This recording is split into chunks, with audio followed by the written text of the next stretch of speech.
Did you know that you can hear things even when you're asleep? You may not hear the ticking of the clock, but you can hear.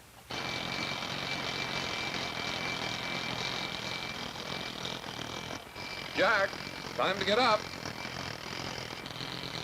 Jack, out of that bed right now.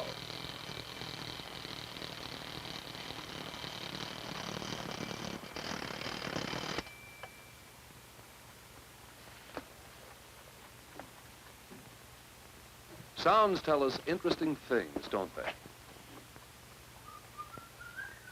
That's Jack's father whistling.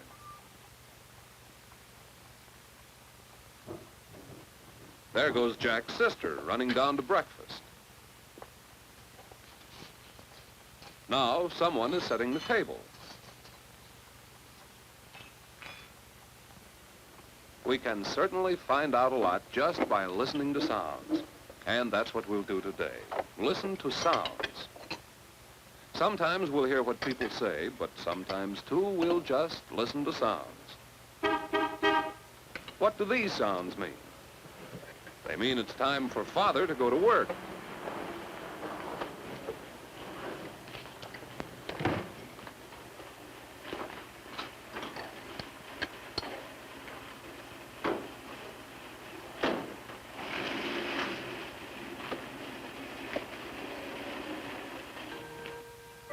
And these sounds mean it's time for Jack and his sister to go to school.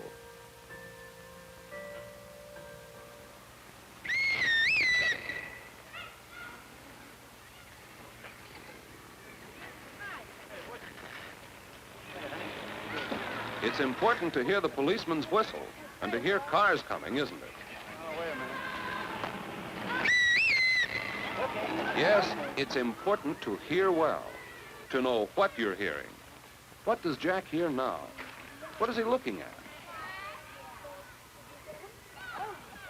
Yes, it's the playground. We knew that because our ears told us. If we have good ears and listen well, we can find all sorts of stories in the sounds we hear. But if our ears are hurt, oh, do you know how serious that can be? Let's take him to see Miss Burns. Miss Burns, the school nurse, took care of Joe's ear, and she can tell that it's going to be all right.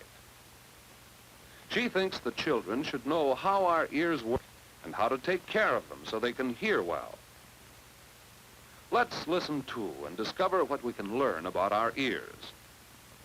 What do you think your ears look like? Like ears. Like this.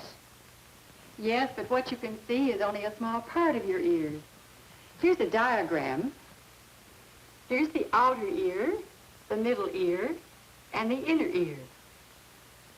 The parts inside your head where you can't see them are really the most important parts for hearing. Do you know how you hear sounds? Jack, touch your voice box like this. Now sing something. Do. I can feel it. Let's try it.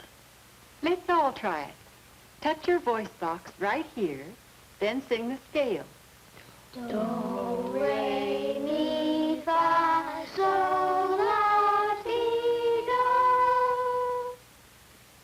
You can feel your vocal cords vibrating, can't you? These make the air vibrate. And these vibrations travel through the air very fast. Now, what happens when those vibrations reach your ears? Let's pretend we can see the air vibrations coming to this ear. The outer ear collects the vibrations. The eardrum vibrates too, and so the vibrations are sent through the middle ear and to the inner ear. There, the vibrations are passed on to tiny nerve endings. The nerve does not vibrate, but it takes it to the brain. Now, of course, all this happens very, very fast, so that you can hear a sound almost the very instant it comes to your ears. Now, Joe's ear is going to be all right. His outer ear was bruised a little, but I don't think anything inside was injured. Now, look at this. Here is the eardrum, a delicate skin across the end of the ear channel. Here are 3 tiny bones that carry sound vibrations from the eardrum to the inner ear. Here is a spiral filled with fluid where the tiny nerve endings pick up their message for the brain. All these parts of your ear are delicate, and if any one of them is injured, we won't be able to hear so well. So we'll want to take care of our ears, won't we? Now, how can we best take care of the outer ear? I think Jack here takes care of his very well. I can just see him washing his ears with soap and around and back of them, too, every day. Sometimes Jack finds a little wax from his ear on a washcloth because the ear channel, where Jack cannot reach with a cloth, produces wax to help keep dirt out. Sometimes Jack's ear fills up with wax, and he feels as though he'd like to poke the wax out, but he doesn't. Do you know why? Because sharp, hard objects can puncture a hole in your eardrum. Now, if the wax doesn't work out without help, have your doctor look at your ear. He'll probably tell you never to put anything but your elbow into your ear. Now, there are a few more things to do to take care of your outer ears.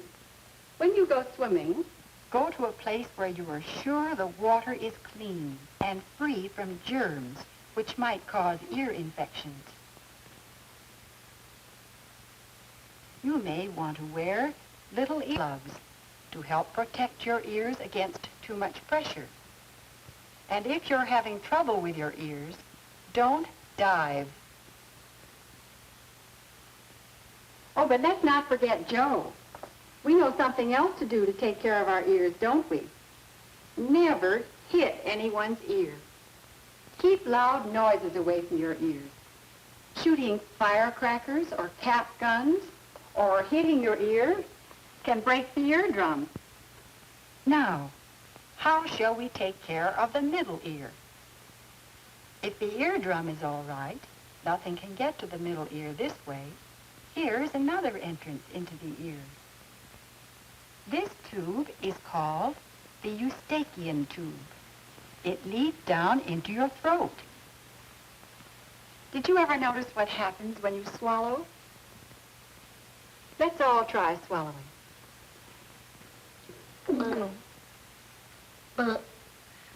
You can feel something happening in your ears, can't you? You see, the Eustachian tube lets air in or out to help you hear well. When you have a cold or if you have adenoids, the tube may be shut off. And when you have a cold and blow your nose too hard, you may force germs up into the tube. Here, take a handkerchief. So it's important to know how to blow your nose. Now hold them lightly against your noses. Do not pinch. Now blow very gently. That's right. When you have an earache or if your ear is draining, see your doctor right away. Now we've learned some of the ways to take care of the middle ear. Now, what shall we do for the inner ear? Well, if the outer ear and the middle ear are healthy, they protect the inner ear pretty well, except that loud noises can injure the inner ear or the nerve. Well, we've learned quite a bit about how to take care of our ears so we can hear well, haven't we? Yes, we have. Do you remember how important ears are? Do you remember how to take care of your ears? About keeping your ears clean? About keeping objects out of your ears? About keeping away from loud noises which might injure your ears? And about trying to keep germs from getting into your ears? Yes, we'll keep our ears well. Then if we use them well, we can find a great deal to enjoy and learn from the sounds around us. Listen, What do you hear?